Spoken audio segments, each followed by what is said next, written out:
Mark 8:23.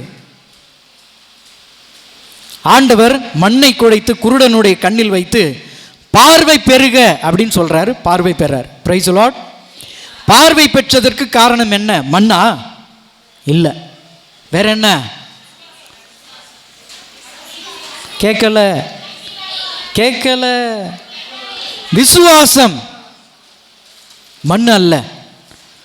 மத்தேயு 9:20. நான் அவருடைய ஆடையை தொட்டால் போதும் குணமடைவேன். பெண்மணி குணமடைந்தால் ஆடையை தொட்டதாலா?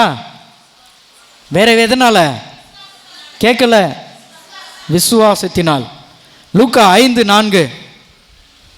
வலையை வலது பக்கம் போடுங்கள். வலை முழுவதும் மீன், தூக்கவே முடியல. மீன் கிடைத்ததற்கு என்ன காரணம்? வலையா? என்ன காரணம்? விசுவாசம். பல இடங்களில் ஆண்டவர் சொல்கிறார், உன்னுடைய விசுவாசம் உன்னை குணமாக்கிற்று. இன்றைய நாளில் ஆண்டவர் நம்மிடம் பார்ப்பதெல்லாம் இதுதான். நெக்லஸ் போட்டிருக்கியா? டைமண்ட் கம்மல் போட்டிருக்கியா?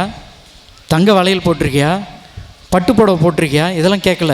என்ன கேட்குறாரு? விசுவாசம் யார் மேலே? எலுமிச்சம்பழத்து மேலே இல்லை. நல்லா புரிஞ்சுக்கிங்க. திருப்பாடல் 118:8 சொல்லுது, மனிதர்களில் நம்பிக்கை வைப்பதை விட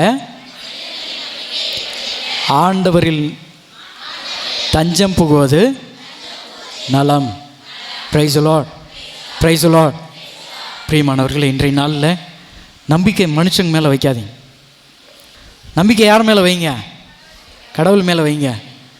எலுமிச்சம்பழத்து மேலே, சந்தனம், குங்குமம், மற்ற மக்கள் இவங்க மேலாம் இல்லை.